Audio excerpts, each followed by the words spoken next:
And welcome back.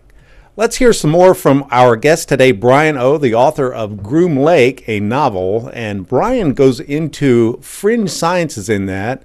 Tell us a little bit about the fringe sciences that you actually found out are somewhat viable, I guess. Yeah, a couple of things. One, anti-gravity was a popular catchphrase when people first started seeing these craft in the sky back in the late 80s, early 90s. And so I was intrigued by that. So in researching anti-gravity, I stumbled across something in the early 50s called electrogravitics. It's a mouthful early in the morning. Okay. So that's kind of the precursor to anti-gravity in the study of magnetism and for propulsion systems.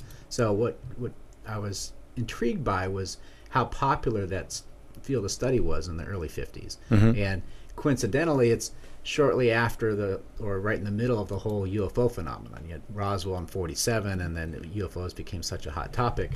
Right.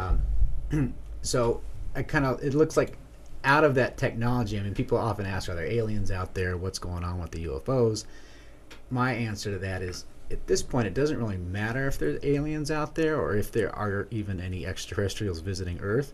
The intriguing thing about it is the fact that we talk about it and have conceived it or visualized it means we can think in terms of how do you travel through deep space.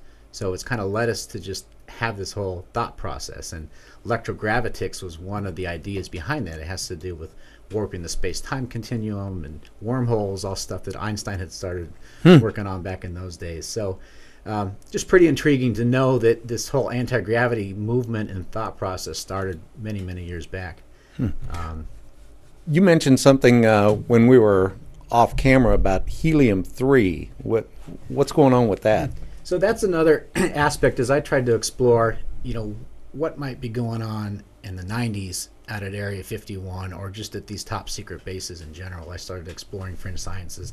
Helium-3 was something I stumbled across that still many people aren't aware of today. So on Earth we have predominantly helium-4. Helium-3 is a lighter particle that is missing one of the neutrons. So it typically doesn't penetrate our atmosphere, but it lands on the moon quite readily. So there's been 2 Nobel Prizes awarded for research with helium-3, I think in 96 and 2002. And what the idea is we can build clean burning nuclear reactors using helium-3. It's a mixture of helium-3 and deuterium. So they've worked out the formula on paper. There's still a lot of research going on, but ultimately the thought is we can have clean burning nuclear energy with this. So the thing is, we have to go to the moon to get this element. So I've kind of played this whole storyline about, people talk about secret space program, and I thought, well, why would we have a secret space program? What would we do with these exotic crafts? So kind of molded that into the thought of, well, let's give it a legitimate reason. Let's go to the moon and get helium-3 at this secret spacecraft, because the other dangerous part of helium-3 is you could build these nuclear weapons that aren't as toxic.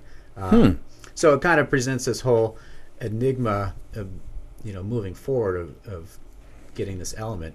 But the ironic thing that's happened, as much as I did that research in the 90s and built much of that storyline many years ago, in the last couple of years China has really come to the forefront of announcing their moon initiative, going to the moon, and put it directly said that they're going to the moon to get helium-3. So a lot of this research is kind of coming to fruition, and it's going to be more part of our pop culture going forward. So, fiction becomes fact. Yeah, so another intriguing part of the novel that fun to read.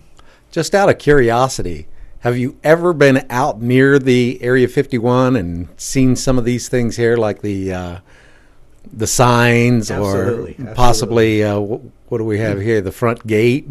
Yeah, I back in the early 90s, you could still walk up to a point that everybody called Freedom Ridge and see down onto the base from about 8 miles away. I believe in about 95 they did it at base expansion, so they took that property back, because what had happened was you had this straight line, and for many years nobody knew this base was out there, so nobody realized that there was a vantage point. But when people started exploring and kind of testing the limits of the public land, they discovered a couple of vantage points. So you don't glean too much from that other than the experience of going out there and getting chased around by guys with big machine guns. Yeah, right. But it was an exciting thing to do back then. But most of the research I've done has been on the internet and picking up tidbits here and there. from the safety of home. Exactly. That's the best way. Well, Bryan, I want to thank you very much for coming in today, and I hope you sell a lot of these books. It's a subject that's near and dear to my heart. I used to love to watch the X-Files. Yeah, no, that was a very good inspiration for the book. Yeah. Okay, then. With that, we will go to another break, and don't go anywhere because another episode of Talk TV is coming right up.